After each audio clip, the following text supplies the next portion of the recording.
শর্তিলা একাদশী ব্রত মাহাত্ম্য হচ্ছে মাঘ মাসের কৃষ্ণপক্ষের শর্তিলা একাদশীর মাহাত্ম্য ভবিষ্যোত্তর পুরাণে বর্ণিত আছে। যুধিষ্ঠির মহারাজ বললেন, হে জগন্নাথ, মাঘ মাসের কৃষ্ণপক্ষের একাদশী তিথির নাম কি, বিধি বা কি এবং তার কি ফল সবিস্তারে বর্ণনা করুন। তদ উত্তরে ভগবান বললেন, হে রাজন, এই একাদশী শর্তিলা নামে জগতে বিদিত।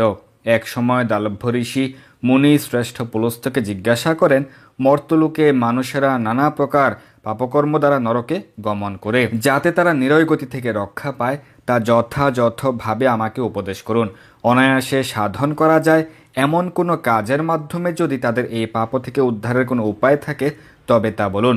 ঋষি পুলস্ত বললেন, হে মহাভাগ, তুমি একটি গোপনীয় উত্তম বিষয় প্রশ্ন করেছ।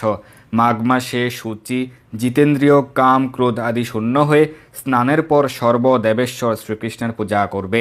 পূজাতে কোনো বিঘ্ন ঘটলে কৃষ্ণ নাম স্মরণ করবে। রাত্রিতে অর্চনান্তে হোম করবে। তারপর চন্দন, অগুরু, কর্পূর ও শর্করা প্রভৃতি দ্বারা নৈবেদ্য প্রস্তুত করে ভগবানকে নিবেদন করবে। কুষ্মাণ্ড, নারকেল অথবা 100 গুবাক দিয়ে অর্ঘ্য প্রদান করবে। কৃষ্ণ কৃষ্ণ কৃপালোস্ত্বা মা গতি নাম গতির ভাবা ইত্যাদি মন্ত্রে শ্রীকৃষ্ণের পূজা করতে হয়। কৃষ্ণ আমার প্রতি প্রীত হন বলে যথাশক্তি ব্রাহ্মণকে জলপূর্ণ কলস, ছত্র, বস্ত্র, পাদুকা, গাভী ও তিলপাত্র দান করবে। স্নান দান আদি কার্যে কালো তিল অত্যন্ত শুভ।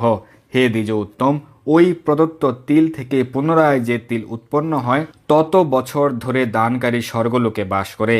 তিল দ্বারা স্নান, তিল শরীরে ধারণ, তিল জলে মিশিয়ে তা দিয়ে তর্পণ, তিল ভোজন এবং তিল দান, এই 6 প্রকার বিধানে সর্বপাপ দূর হয়ে থাকে।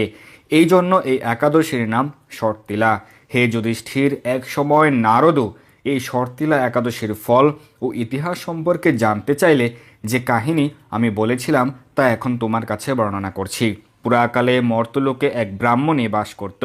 সে প্রত্যহ ব্রত আচরণ ও দেবপূজা পরায়ণা ছিল। উপবাসক্রমে তার শরীর অত্যন্ত ক্ষীণ হয়ে গিয়েছিল। সেই মহাসতী ব্রাহ্মণী অন্যের কাছ থেকে দ্রব্য আদি গ্রহণ করে দেবতা, ব্রাহ্মণ, কুমারীদের ভক্তি ভরে দান করত, কিন্তু কখনো ভিক্ষুককে ভিক্ষাদান ও ব্রাহ্মণকে অন্নদান করেনি। এইভাবে বহু বছর অতিক্রান্ত হলো। আমি চিন্তা করলাম, কষ্টসাধ্য বিভিন্ন ব্রত করার ফলে এই ব্রাহ্মণীর শরীরটি শুকিয়ে যাচ্ছে। সে যথাযথভাবে বৈষ্ণবদের অর্চনা করেছে, কিন্তু তাদের পরিতৃপ্তির জন্য কখনো অন্নদান করেনি। তাই আমি একদিন কাপালিক রূপ ধারণ করে তামার পাত্র হাতে নিয়ে তার কাছে গিয়ে ভিক্ষা প্রার্থনা করলাম। ব্রাহ্মণী বলল, হে ব্রাহ্মণ, তুমি কোথা থেকে এসেছ, কোথায় যাবে তা আমাকে বলো। আমি বললাম, হে সুন্দরী, আমাকে ভিক্ষা দাও। তখন সে ক্রুদ্ধ হয়ে আমার পাত্রে একটি মাটির ঢেলা নিক্ষেপ করলো। তারপর আমি সেখান থেকে চলে গেলাম। বহুকাল পরে সে ব্রাহ্মণী ব্রতপ্রভাবে সশরীরে স্বর্গে গমন করলো। মাটির ঢেলা দানের ফলে একটি মনোরম গৃহ সে প্রাপ্ত হলো। কিন্তু হে নারদ, সেখানে কোনো ধান ও চাল কিছুই ছিল না। গৃহ শূন্য দেখে মহাক্রোধে এসে আমার কাছে এসে বলল, আমি ব্রত, কৃষ্ণ সাধন ও উপবাসের মাধ্যমে নারায়ণের আরাধনা করেছি। এখন হে জনার্দন, আমার গৃহে কিছুই দেখছি না কেন? হে নারদ, তখন আমি তাকে বললাম, তুমি নিজ গৃহে দরজা বন্ধ করে বসে থাকো।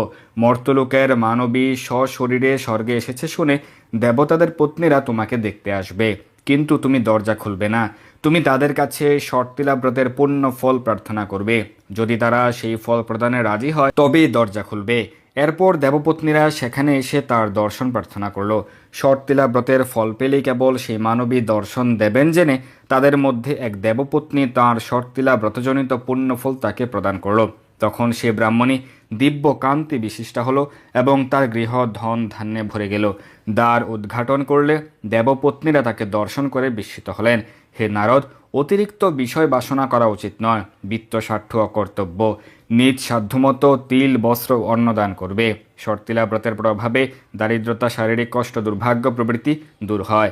এই বিধি অনুসারে তিল দান করলে মানুষ অনায়াসে সমস্ত পাপ থেকে মুক্ত হয়।